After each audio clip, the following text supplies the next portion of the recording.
The midday sun scorched the dusty streets of Ouagadougou. Heat waves shimmered above the cracked pavement as cars and motorcycles roared past, kicking up clouds of dirt that clung to sweaty faces.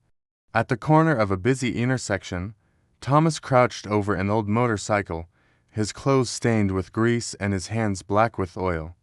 Once, Thomas had been the brightest student in his village. Teachers praised his quick mind, and friends relied on him for help with homework.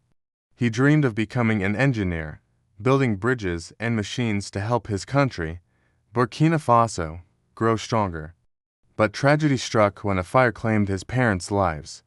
At just 16, Thomas left school to raise his younger sister. A kind elder taught him to repair engines, and eventually Thomas opened a small workshop in the city. Life was never easy. Some days, angry customers shouted at him for delays. Other days, he went home with empty pockets. Still, he remained honest. If I stay true and keep working hard, he often told himself, better days will come. That afternoon, something extraordinary broke the monotony. A sleek black car rolled to a stop nearby, flanked by two men in dark suits. A crowd began to gather, whispering in excitement. "It's the president's convoy," someone hissed. Thomas barely glanced up. Big men in big cars didn't pay his bills. He kept tightening bolts, determined to finish his work. Then, a tall man in a crisp military uniform stepped out. His gaze swept the street until it landed on Thomas. His voice trembled. "Thomas." Without looking up, Thomas muttered, "1 minute. Almost done here? Thomas, is that really you?" The voice was louder now, filled with emotion.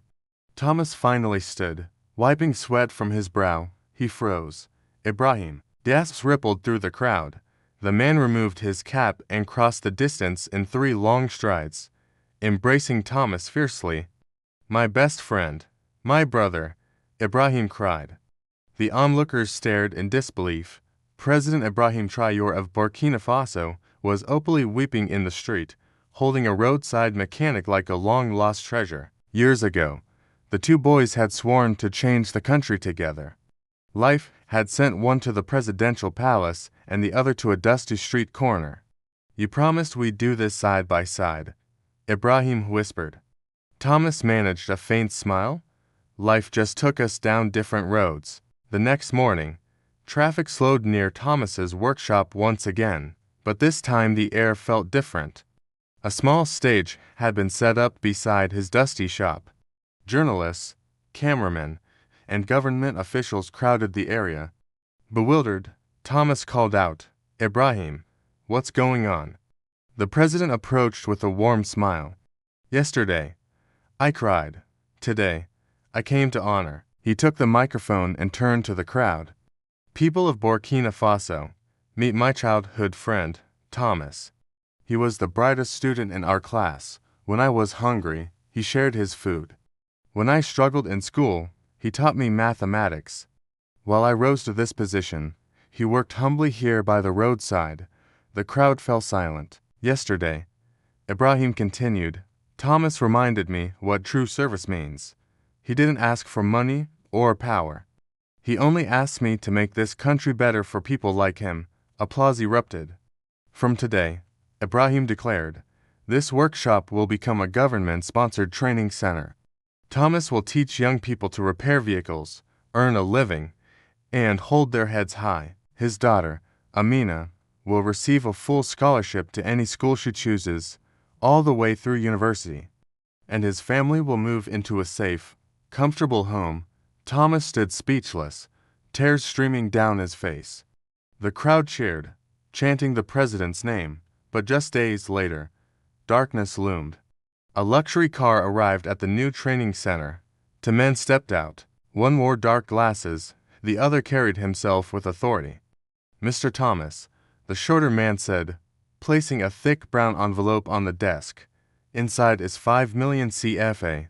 We know you're close to the president. When he visits again, make sure he drinks something we provide. Afterward, you'll be rich beyond your dreams, houses, cars, your daughter studying abroad." Thomas's blood ran cold. "You want me to poison the president?" "Not poison, The man hissed, glancing around nervously. Just a special drink. He'll get sick. Nothing more. Think carefully. Thomas forced a calm smile. Give me 2 days to decide. As soon as they left, he locked the door and rushed home. Esther, he shouted to his wife, they want me to betray Ibrahim. That night, Thomas secretly met with the president and revealed everything. The plotters were arrested, their plans crushed. You saved my life, Ibrahim said, gripping Thomas's hands. You saved this country. News of the betrayal spread quickly. The 2 conspirators were sentenced to 45 years in prison. The nation was stunned. Days later, the president called a national press conference. Thomas and his family sat nervously in the front row. Ibrahim stepped to the podium. Today is not about me, he said, his voice firm. It is about a man who reminded us all what loyalty and truth mean. This man was offered riches and power, yet he chose honesty. He chose to protect me. He pointed toward Thomas. The crowd roared with applause. Amina, Ibrahim called, come here. Thomas's daughter walked to the stage, trembling. From today, Ibrahim announced, Amina will receive a full scholarship to study anywhere in the world. Her education, travel, and living expenses will be fully covered. Tears streamed down Amina's face as she hugged her father tightly. Thank you, Papa, she whispered. The president wasn't done. Madame Esther, he said warmly, calling Thomas's wife forward. You encouraged your husband to do the right thing.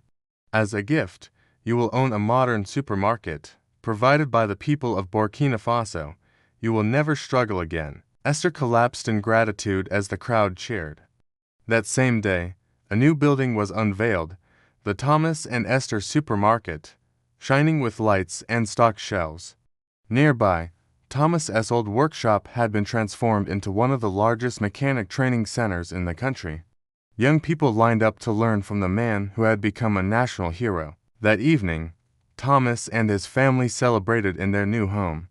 Thomas raised his glass, to my wife, my daughter, and my brother, the president. Today we celebrate not just success, but friendship and truth. To truth. Esther echoed, to my scholarship. Amina laughed. Meanwhile, at the palace, Ibrahim gazed out a window, whispering to himself, some presidents are protected by guards and gates. I am protected by a friend, and so began a new chapter for Burkina Faso, a place where loyalty proved stronger than gold, and true friendship had the power to change the world.